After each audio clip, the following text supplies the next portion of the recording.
blood and guts. It's something all of us have. Hopefully, you might be a skeleton listening to this, but probably not. But we all have blood and guts inside of us. But what happens when things go wrong? Horribly wrong. First off, we take a look at a story that, speaking of blood, gets mine boiling. This story makes me so mad. I'm so disgusted at it, and not because it's gross too, but man, makes me mad. And then finally, we visit a young woman who is thrown into a mental institution because she claims she is pregnant with the child of the Antichrist. But after one mysterious and bloody event, was this young woman telling the truth?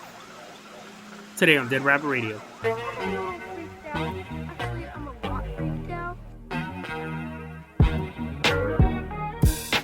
Hey everyone, welcome back to another episode of Dead Rabbit Radio. I'm your host, Jason Carpenter. I'm having a great day. I hope you guys are having a great day too. I hope you guys had an awesome weekend. Mine was pretty chill as I'm getting ready to take my month-long break that I take once a year.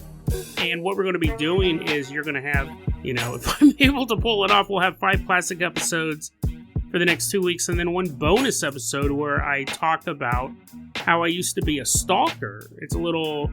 What happened was I recorded... Whoa, slow down. Listen, I wasn't like a pervert stalker. I wasn't like a creepy stalker. But, I have to track people down from time to time. And I'll talk about that. I'll talk about that as much as I can. The statute of limitations has ended on most of those crimes. I actually had recorded that for an episode early last week, and it was just the episode went on too long. So I go, I'll save all the stuff of how I used to hunt people through the streets of Sacramento. I'll put that as a bonus episode. It's actually pretty funny, I think. My victims might argue that. They might not think it's super funny, but I thought it was hilarious. So we'll have a bonus episode of that coming out as well. And then there'll be 2 weeks of Retro Rabbits. Those are reruns. And then I'll be back mid-August. But someone who's not back mid-August, someone who's here every day because they're much harder worker than I am, running into Dead Rabbit Radio Command. Everyone get on your feet and give it up for our newest Patreon supporter, Flying Empath. Woo! Yeah, come on in. We're just flying around. Woo-hoo-hoo. Now, it was a subdued clap because, again, I'm recording this episode early in the morning. Sorry. Flying Empath, this is what? No, I want a loud clap. I want all your neighbors to be awoken. I want you to clap with the power of the Incredible Hulk. Flying Empath recently joined the Patreon, and that is why they are going to be our captain, our pilot this episode. If you guys can't support the show financially through the merch store, the Patreon, or anything like that, it's totally fine. It really is. Just help spread the word about Dead Rabbit Radio. That helps out so much. Tell your friends, tell your family, tell everyone you know. Dead Rabbit Radio is your favorite paranormal show. That is how you can help the show grow. Flying Empath, let's go ahead and get this party started. Let's go ahead and toss you the keys to the... Oh, this first story makes me so mad. So let's take a fun, happy vehicle. What's our funnest? Let's use this one. This one's always kind of just funny. I'm just going to be steaming the whole time we're riding out there. Flying Empath, I'm going to go ahead and toss you the bunny bicycle. Everyone climb on board as Flying Empath pedals us out of Dead Rabbit Radio Command all the way out to Kentucky. Inca, Inca, Inca. Inca, Inca, Inca. Inca, Inca, Inca. All the way out to Kentucky. It's October 2021. Specifically, we're headed to Richmond, Kentucky, and even more specific than that, we're going to be going to Baptist Health Hospital. We walk into Baptist Health Hospital and we put on our medical gowns and we're pretending to be patients. So we're like sitting in the waiting room going, being super exaggerating. They're like, hey, wait a second.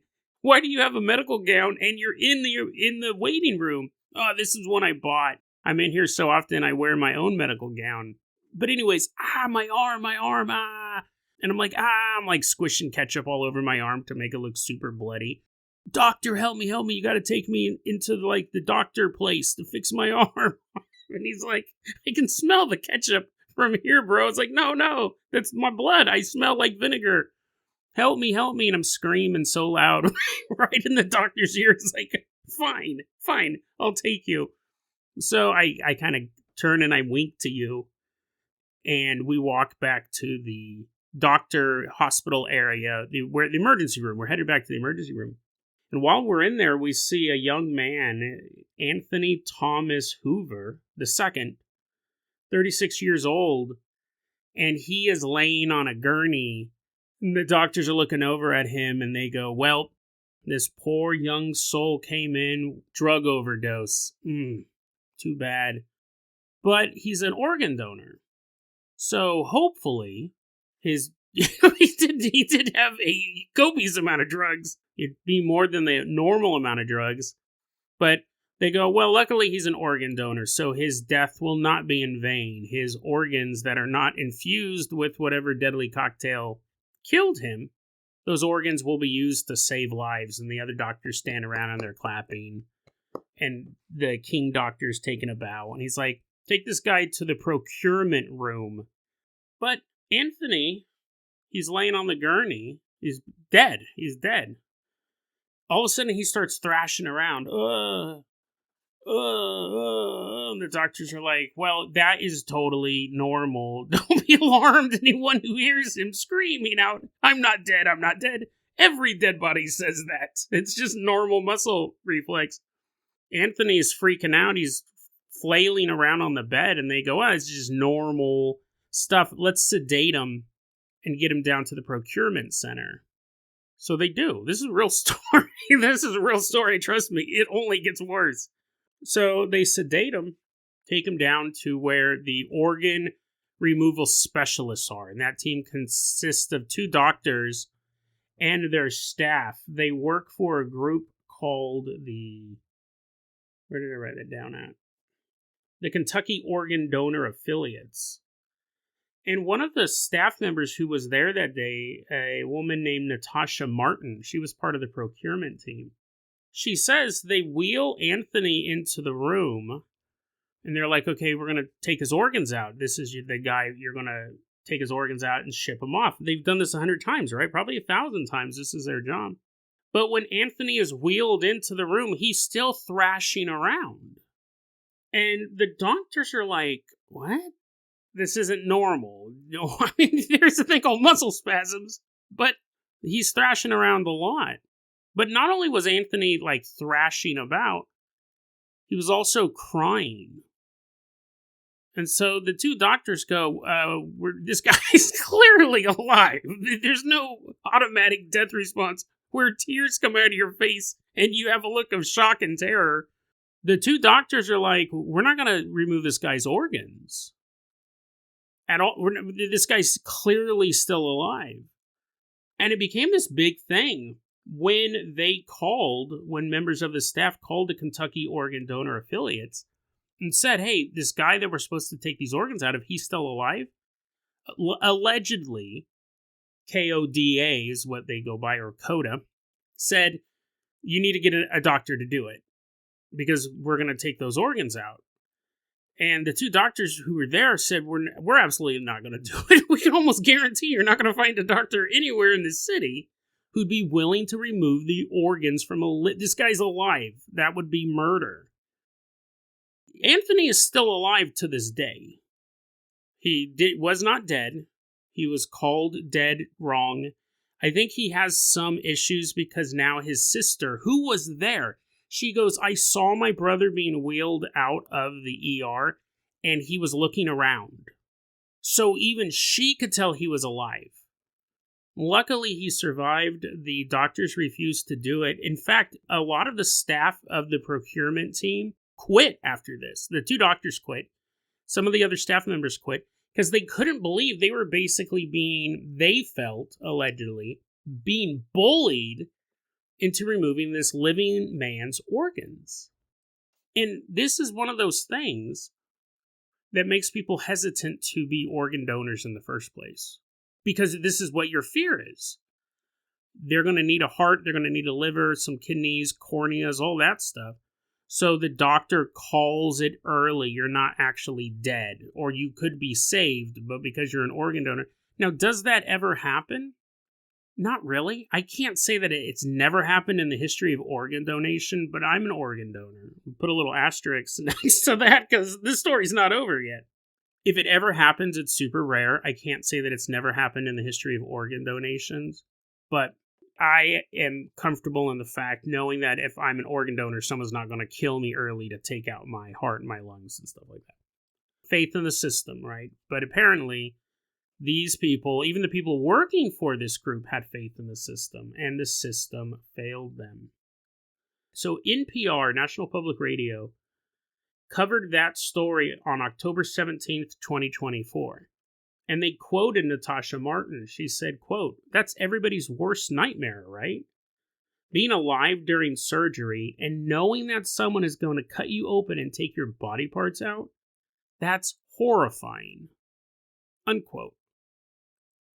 Now, Anthony's alive. Like I was saying earlier, I think he probably has some difficulties after it because it was a drug overdose. His sister is now his, caretaker. Or maybe just, his power of attorney to make sure that no one ever tries this again. She has the ability to say, no, don't take his organs. He's still alive. But his sister is taking care of him. So I think he probably had some issues. I mean, if you can imagine being Anthony, that would definitely cause some PTSD. Thinking at any point you might fall asleep. The next thing you know, someone's trying to take your heart out. You go, Jason, that's a crazy story, yes. But why would that make you mad? Now let's jump ahead to July 9th, 2025. NPR ran an article of a completely different nature. Euthanasia.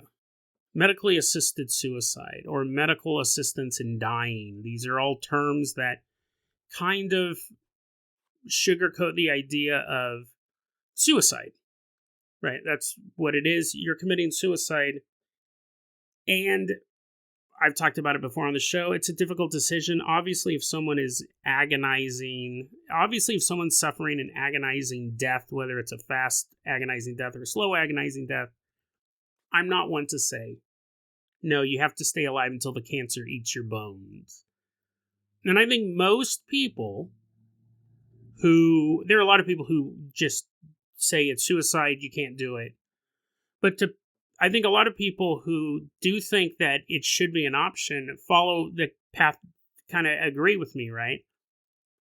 If you're dying of a horrible disease, why shouldn't you have the ability to, quote unquote, die with dignity, which I again is a wiggle term, but I'm not going to make you suffer. And I'm glad that there are options for people who are dying painfully for them to have these options. And in America, it's illegal in most states, but the way that some states where it is legal, what they generally do, because the doctors can't kill you. That's the law. So they'll give you a cocktail of drugs and say you go home, you take these, and then you'll die. And generally it works where one drug sedates you and the other drug stops your blood cells from being able to transport oxygen around. You suffocate from the inside out, basically. I'm not saying that's how it's always done, but that's, from what I understand, the most common way. You take the two drugs. How do I take them if I'm sedated? Well, I mean, I don't know exactly how it works. But you take these drugs and then you die. And it prevents you from having to live for days or weeks or months or even longer as this horrible disease is just ravaging you and tormenting you. I agree with that. But we talk about slippery slopes, right? People say, it's a logical fallacy. Slippery slope is a made-up thing. Now, countries that have already legalized assisted suicide, because see, in some countries, the doctors will perform it for you. You go there, they'll give you the chemicals in a medical setting. They're properly metered out. The dosage is right. And first you're sedated, and then you suffocate from the inside out. You're no longer able to transport oxygen around your body.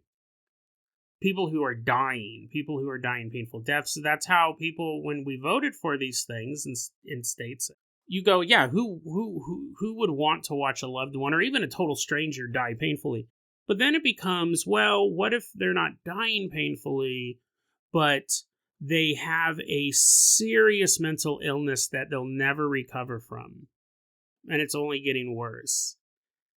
My point is that it was originally for chronic illnesses, not even chronic illnesses, painful deaths, painful slow deaths, and now it's morphed into, well, what if the guy's in a wheelchair? That was a famous story. I've mentioned it a dozen times on this podcast up in Canada. I believe it was a young woman. I think it was a veteran, a Canadian military veteran who was injured overseas, was now wheelchair bound and asked for a wheelchair ramp to be installed at her home. And instead, the government sent her a brochure for the MAID program, which is Medical Assistance in Dying. That type of stuff just boils my blood. But what I'm about to tell you is 1,000 times worse than any of that. What does any of this have to do with the organ donors? So, NPR on July 9th, 2026, published an article. Actually, I think it was an excerpt or a transcript of a podcast they do called All Things Considered, but it starts off like this, quote, "Should surgeons be allowed to perform euthanasia?" So all the stuff we're talking about, right? Medical assistance in dying.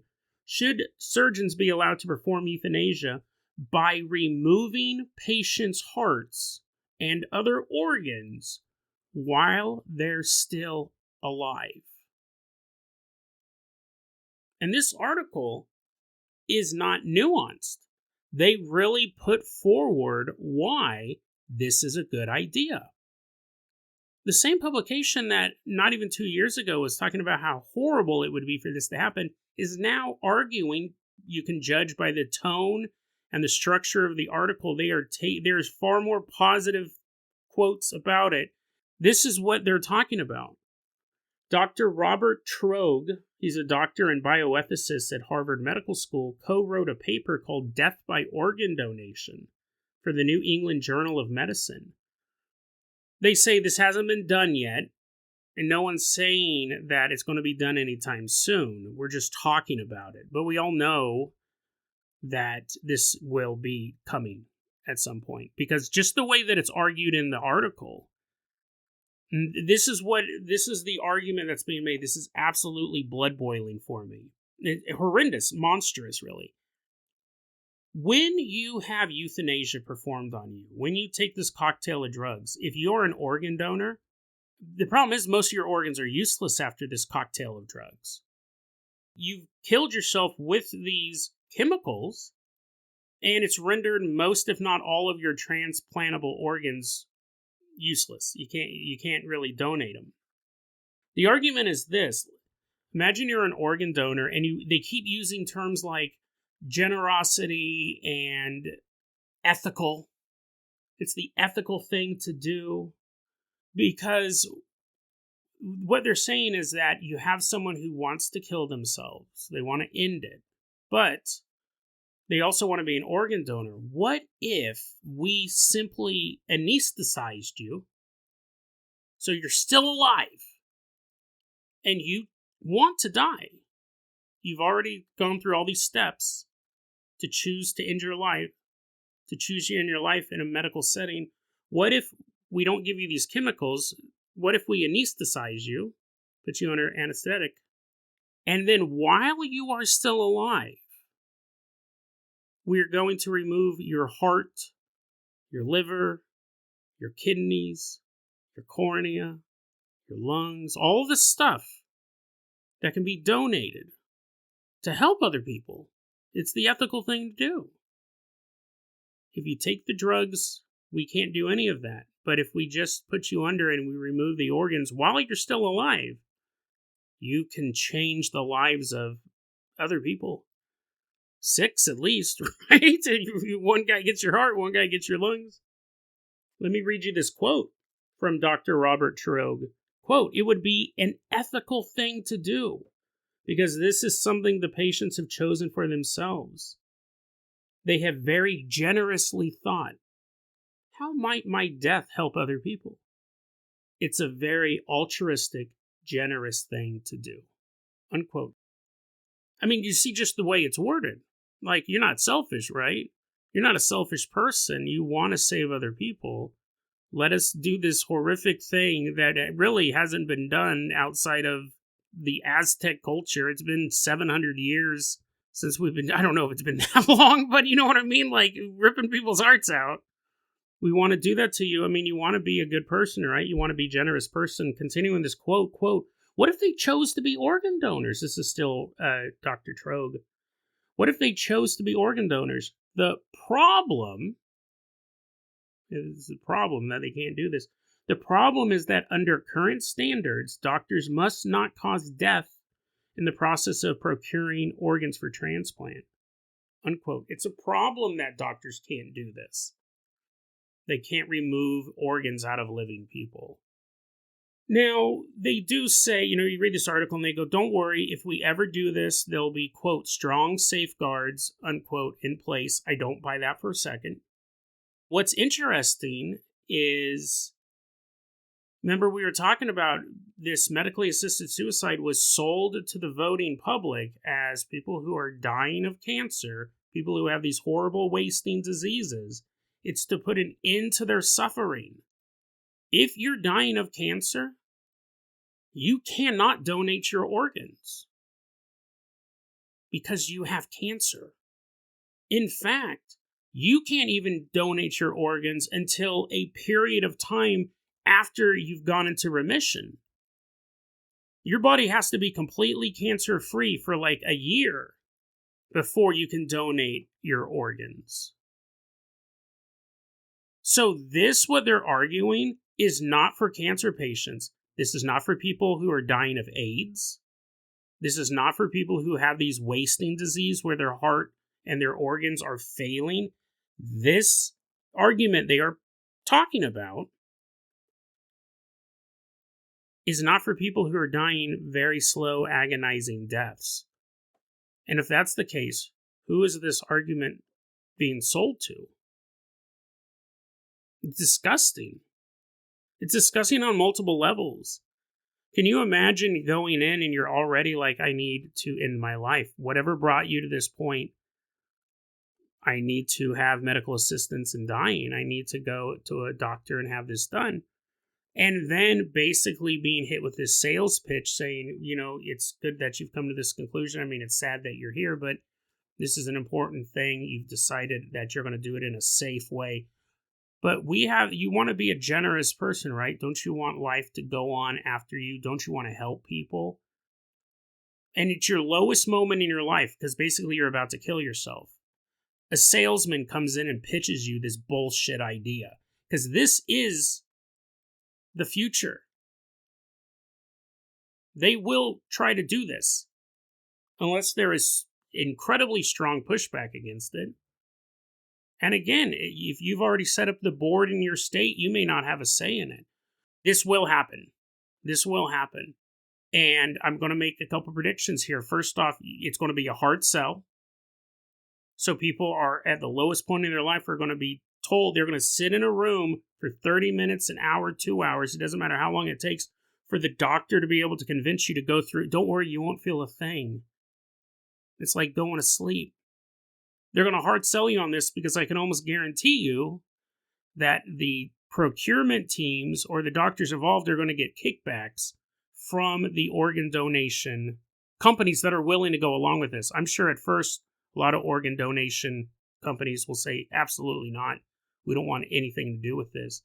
But as the demand, as more and more, I mean, apparently Canada has, they don't even have enough doctors to be able to do all of the suicide requests. The Atlantic ran an article on that a while back.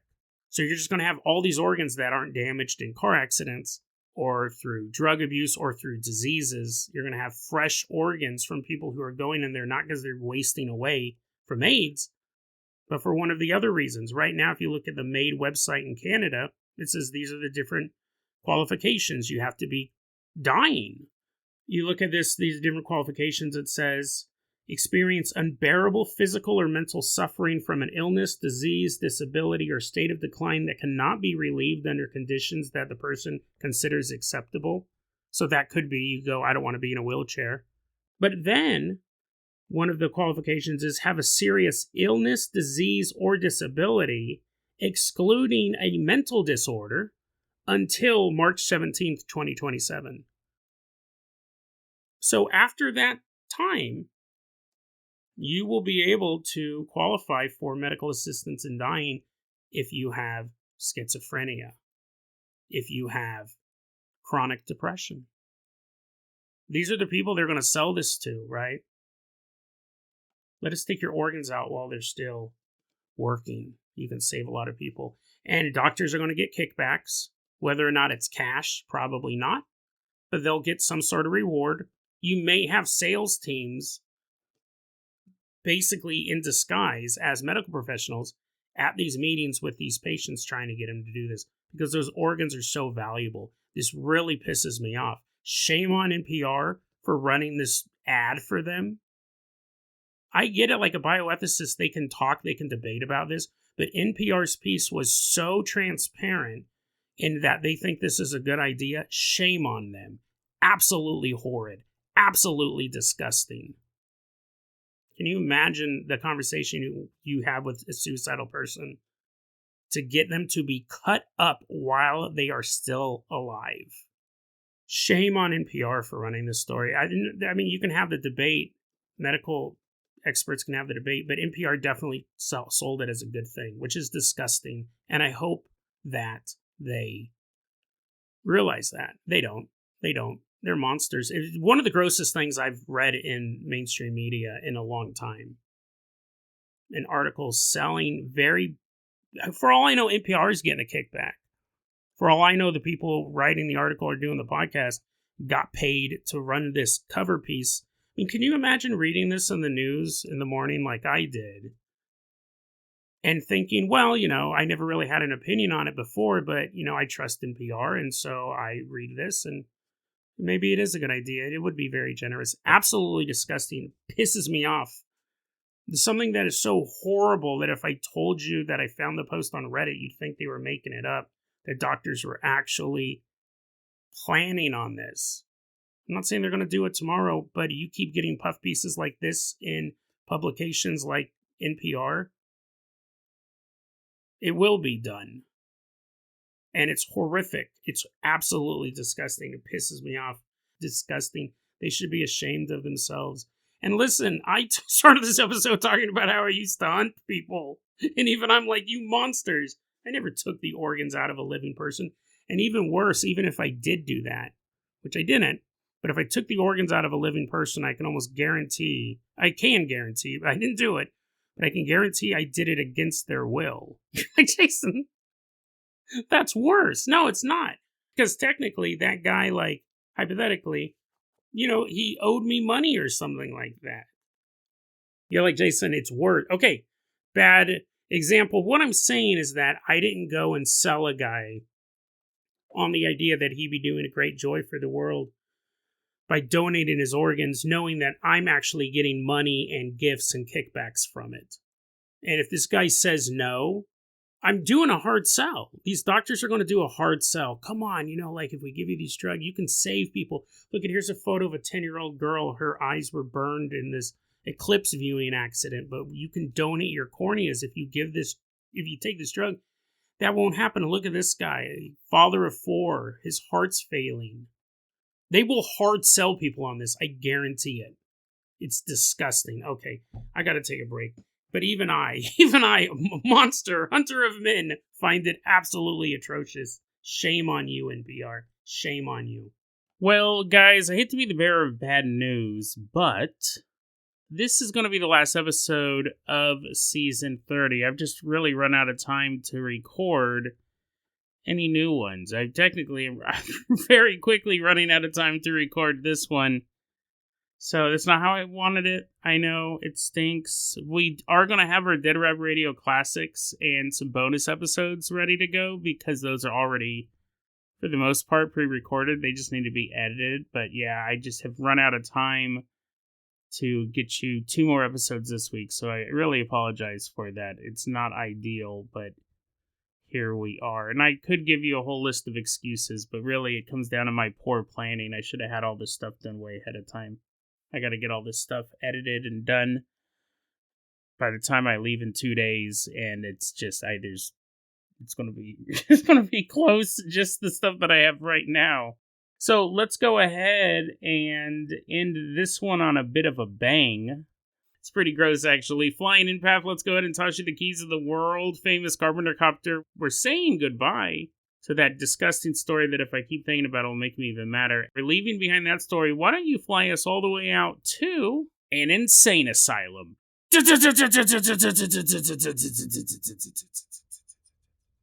Flying in path, I'll have you back next season as well.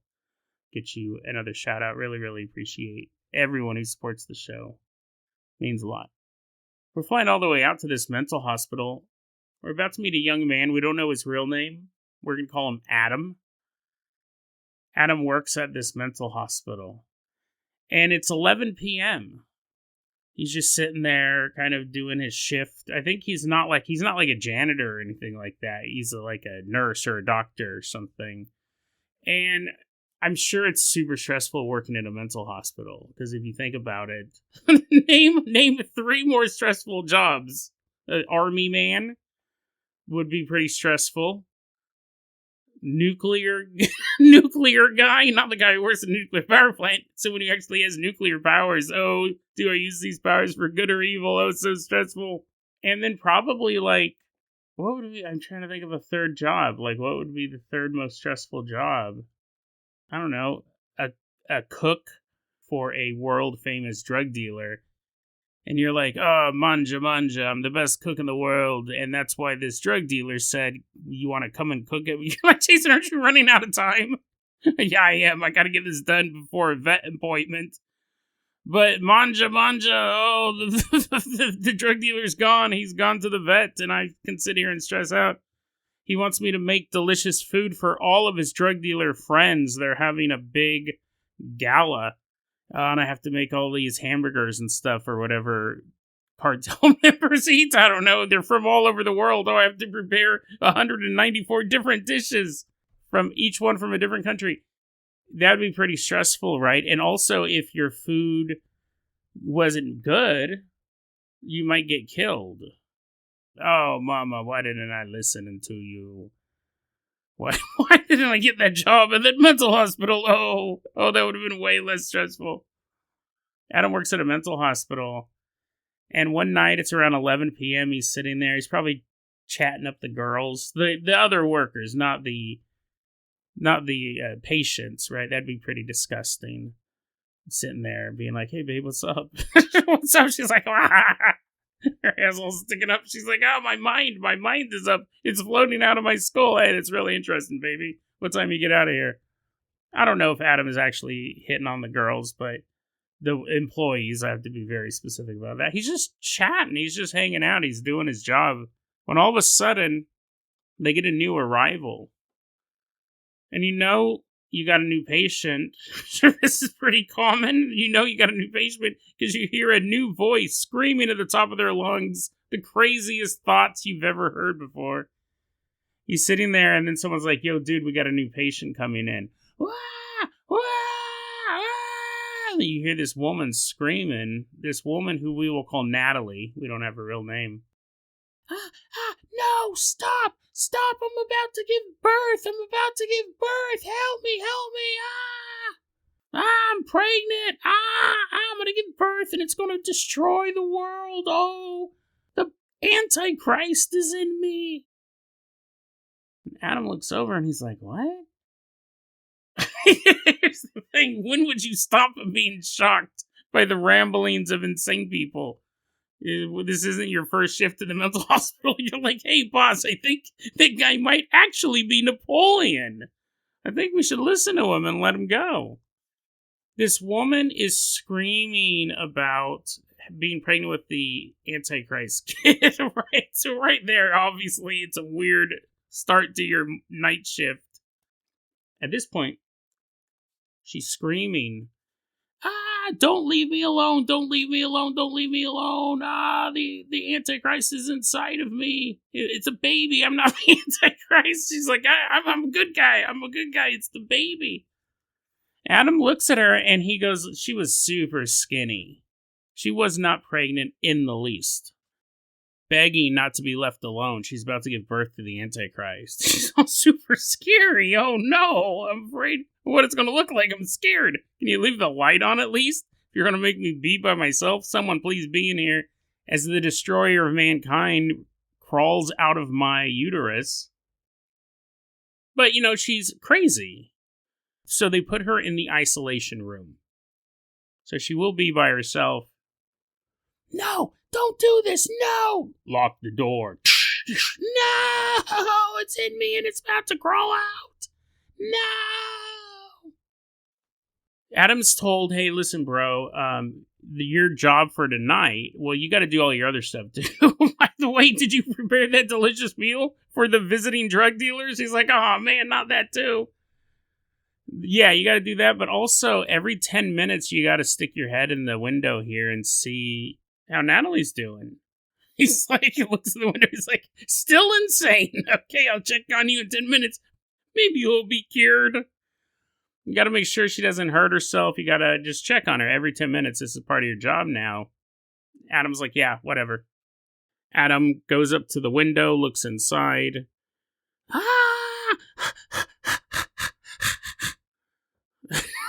What was that? Did she turn into a thirsty dog? No. That was me imitating, like, contractions, right? That breathing thing that women do when they're, like, gonna have a baby or whatever. I've never seen a baby be born. Only seen it on television, stuff like that. Oh, it's coming! Ah, the Antichrist! And Adam's like, yep, still crazy. That's what I thought I was going to see when I looked in her window. Then he goes and he does some more stuff, other job stuff. 10 minutes later, he comes back, looks in the window. The baby's coming. The baby's coming. Did I mention it's the Antichrist? It's not just any normal baby. Adam's like, yep, still insane. He walks away. Every 10 minutes he checks. He does this for around an hour. And she's just screaming the whole time. Adam goes, yeah, she was screaming for about an hour, and every 10 minutes I'd check on her. She's still screaming about the Antichrist. And at one point I'm walking over to do the 10-minute check, and as I'm walking over, I realize something. She's not screaming anymore. In fact, the room's quiet. I imagine no place is truly soundproof. I'm sure it's sound dampening, but I imagine you could hear her screaming, not down the hall. It depends on, I guess, how loud you are, but as he's approaching the door, he realizes she's not screaming and I can't hear her anymore. He walks up to the window and he looks inside the room. And he sees Natalie is now completely naked. Not only is she naked, but she is sitting there on the ground with her legs spread wide open. And the floor in front of her is covered in blood. Adam's like, what in the world could have happened? Obviously, she must have hurt herself. Oh my God, oh my God. He has a personal alarm. The employees there apparently have a personal alarm that you can click.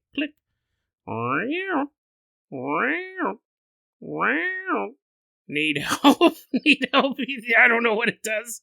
It apparently sounds like Garfield. It sounds like a cat for the alarm part, and then you record your own message. You're like, help me, help me. That's on your first day orientation, so then that plays over the loudspeakers. Adam needs help. Help me, help me. He hits his personal alarm, and he's watching her as he's waiting for backup to come. Obviously, he needs to go in there and help her, but this is good. You're going to need more than one person. It looks like she's really injured herself. He goes, it wasn't just that there was blood on the floor. He says it looked, just from where he was standing, he goes, it looked like there was at least a bucket full of blood.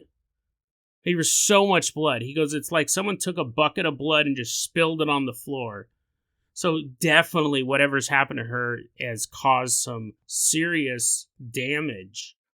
He's standing there and he's waiting for backup. It doesn't take long, but he's waiting for backup. And as he's looking at her and he's like, oh my God, what happened? I was just over here 10 minutes ago. What could have possibly have happened? How did she injure herself so badly? As he's thinking these things, he's staring at her, and that's when he realizes something. She's sitting there on the floor with her legs spread wide open. and she seems to be holding something in her arms. She's cradling something and rocking her arms back and forth like she's holding a baby. But only a baby she can see. Adam says her arms were completely empty. When the staff shows up, they see what had happened. They open the door up. They got to get her to medical. And they're asking, dude, what happened? He goes, I don't know, dude. I was on my rounds. I was just here 10 minutes ago. I came back and the floor's covered in blood. And they're worried because of that much blood. One of the employees goes, how is she even still conscious? I don't know. But there she is, quiet as a butterfly on a foggy morning. It's kind of a weird metaphor, but think about it. That's pretty quiet. I don't know why the fog makes it more quiet, but it does. As she gently rocks this invisible, non-existent baby back and forth. She's taken to medical to go get treated for whatever horrible injury she caused. While Adam is given the job, yo, you gotta mop up all that blood. Again, Adam says, as he goes and gets the mop.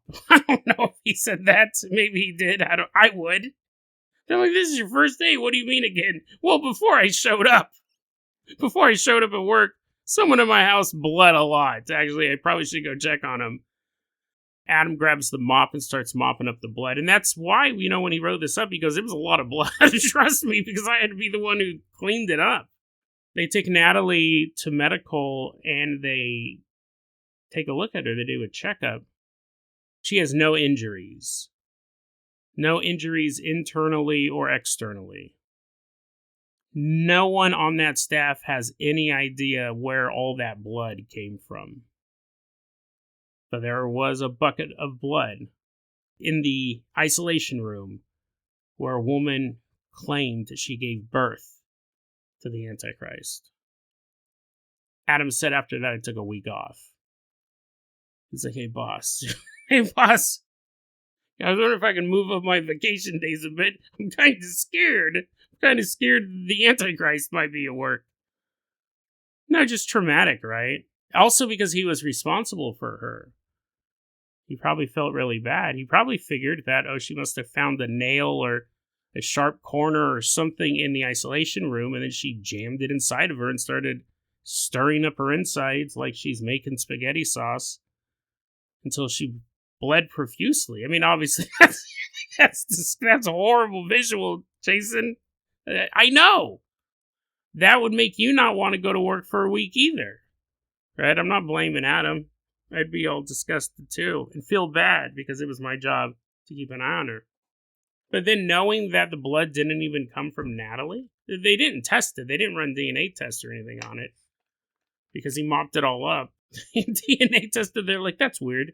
This chromosomal pattern in this blood has 666 DNA pairs. This story is really interesting. I found this one on the export. I've actually had it ready to go for a while. I thought it'd be a cool one to have during the last week of season 30.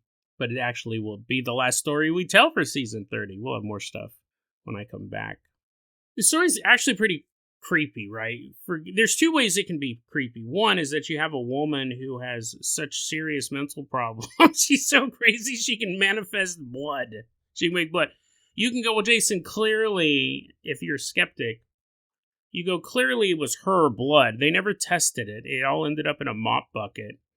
You say that they didn't find any injuries on her, but maybe she healed really quickly. Maybe her vagina is like your mouth. What? We did a bunch of stories about how my mouth heals super fast. My mouth can sustain all sorts of damage and then it heals right away. She has Jason's mouth between her legs. Not in that way, but just the healing factor. It's unlikely, right? But it's possible.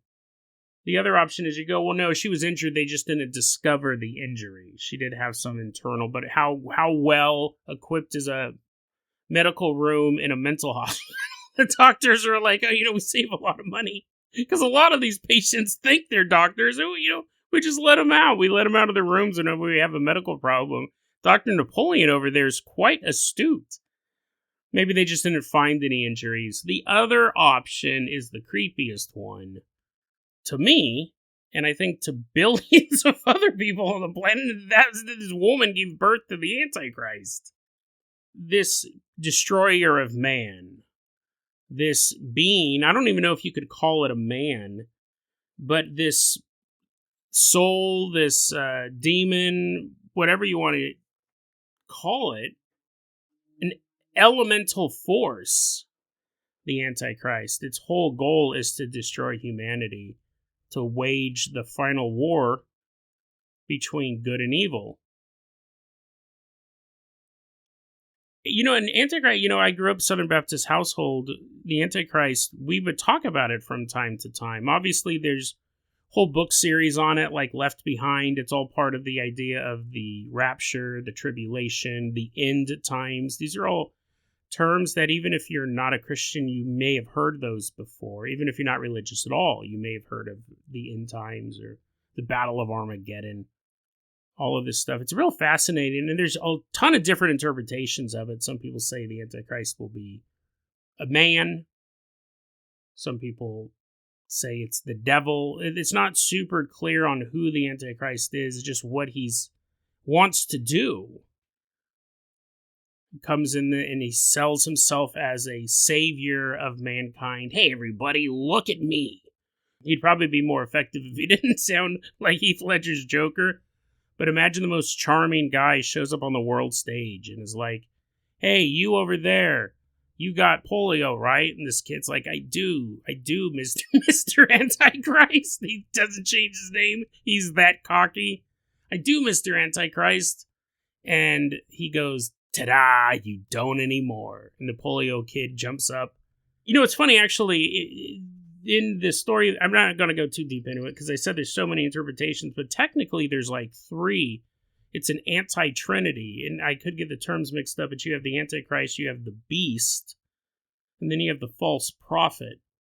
And all three of them are kind of moving in this plot to take over the world. A lot of times Antichrist is used as a catch-all term, the one who will cause the fall of humanity, but it's the Antichrist, and there's a couple different signs you know someone's the Antichrist because everybody loves them. Even religiously devout people go, wow, that really is the Messiah. Everyone's fooled, and nobody knows, that's obviously Antichrist. That's why when people, for a while, we did an episode on it too, I think, that people are like, Donald Trump's the Antichrist. I was like, Donald Trump is one of the most disliked presidents in my lifetime by a country mile, and I lived during the Bush administration. He's not the Antichrist. But an interesting thing about the Antichrist, too, is that he gets shot in the head. Or that's not true. See, I've already misspoken. He receives a grievous, fatal head injury. And then 3 days later, comes back to life. Very similar to the death and resurrection of Jesus Christ. So that's a sign, right? If you are ever like, man, that politician, I really enjoy all of his stuff I really enjoy all of his decisions. Man, that is the best politician ever. That doesn't necessarily mean he's the Antichrist. He did cure that guy of polio, and he got a lot of swing voters that way. But then he takes this horrible head wound that everyone goes, oh, you can imagine what the Christian population of the world, especially America, was during the Kennedy assassination. I mean, obviously, I think most of them were praying for him, but there's always a group, and it's not always a small group of people who think that the world is going to end in their lifetime. Imagine being a super devout Protestant, and you don't like Kennedy, right? You imagine that what they must have been thinking. They're like, oh, if he shows up, if he comes back to life in 3 days, we got a serious problem. The Antichrist is here. And it was the same thing, when Trump got shot in Butler, Pennsylvania.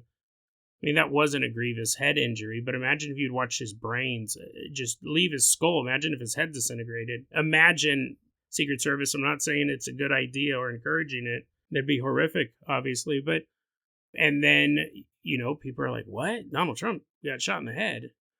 And then 3 days later, he goes, no, I didn't. He's all totally lying. We're like, listen, it's nice to see that your brains are back in your skull. But don't lie to us. We all saw it on television. Nah, it's fake news.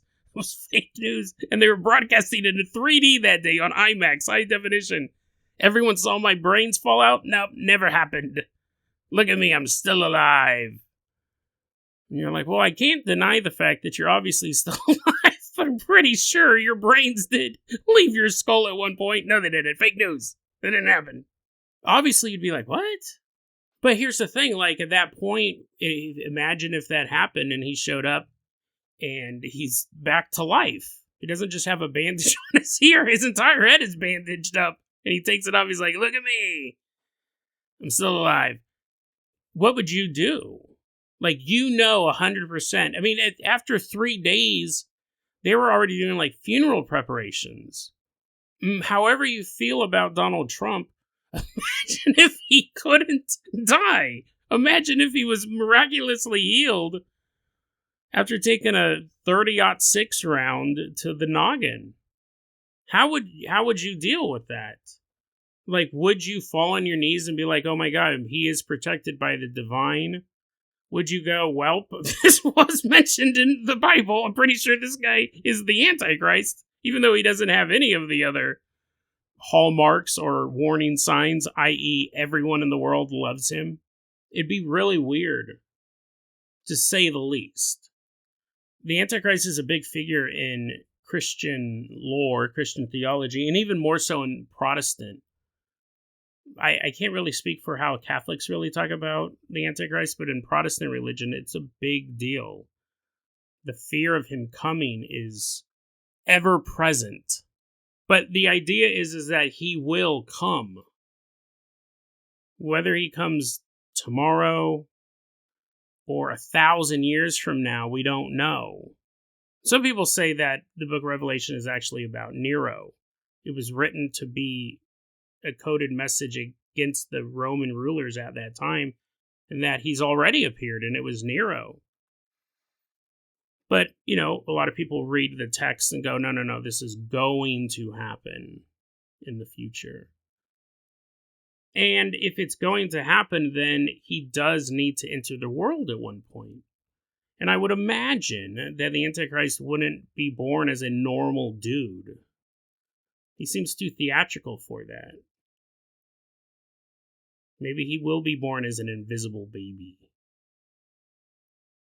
But then eventually you see him, otherwise you just see like an empty podium there, everyone's all clapping and cheering. The invisible Antichrist. No, like at what point does he enter the world? Now the most likely explanation. What's funny is I want to say the most likely explanation is this woman's insane, but it doesn't make sense for the bucket of blood on the floor. Like, where'd that come from? You can't be so insane you manifest blood all over the place. But is that more logical than the idea that the Antichrist entered our world that night? It might be more logical. It's definitely more reassuring to think that he might be here now. But again, part of my childhood was that he is here now, or he's right around the corner. It's coming any day. My parents were not doomsday Protestants by any means. We weren't constantly being told, hey, count the beans, Jason, count the inventory in the basement. The Antichrist is coming. We got to be prepared. But definitely it was something that we were aware of that could happen. There's that movie, A Thief in the Night. I should do that as a Dead Rabbit Radio recommends. I don't have time right now. It's fantastic, and I don't want to rush through it. But anyways, it's just all about the end times. So was the Antichrist born that night? Does he walk among us today? It's actually two different questions. This woman could have been insane, and the Antichrist is with us on earth now. The rapture, the tribulation, the destruction of humanity, it's all going to happen in our lifetimes. Or will it, right? I'm not saying that it's going to, but imagine that it did. I wouldn't want it to. I don't want to be one of the last humans. I want the world to carry on long after me. There was a movie I watched. I don't remember the name of it. It sucks because I watched it twice accidentally. It's a zombie movie, so it's the end of humanity. Like most zombie movies are. The Walking Dead, the world's never really going to recover. Unless there's a cure in the movie, there's just going to be a long, dwindling death.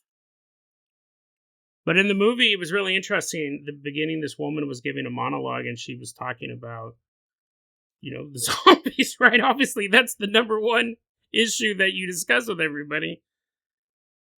And she goes, we're the last generation of mankind. In some ways, that's just as special as being the first. That's true, right? To know there's going to be absolutely no other humans after you die. And whatever that means. Does the world slowly just dissolve? Ecosystem's completely out of balance because we're gone? Does it mean it returns to a beautiful, pure nature state? I mean, other than the zombies running around, but no more humans. None. We were the last generation of mankind. In some ways, that's just as special as being the first. I don't remember the name of the movie. The movie was okay, but that was an amazing quote. I remember that quote all these years later. Don't really remember much else about the movie. And that's kind of the threat of the Antichrist. The end times. Now, I mean, you're like all super depressed. You're like, I do need to count my beans. Oh no, I don't have any beans. I gotta go buy beans to count. At the end, the good guys win. The Antichrist loses, and the beast and the false prophet are all destroyed. And there's this massive battle. The end of time. Right? It's pretty dope, right? But you gotta go through all the bad stuff to get there. And again, there's a lot of people who say the book of Revelation actually already happened. It's not coming. But the idea of the Antichrist, I find the idea of the Antichrist scary. Just the idea that someone can be so deceptive and so powerful that they are universally loved, and even the most learned will fall before him.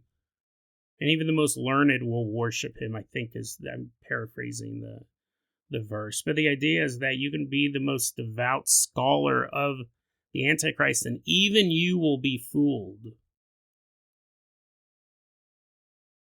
You can know everything about him and his coming and his abilities, but even you will go, that is the new Messiah. That scares me.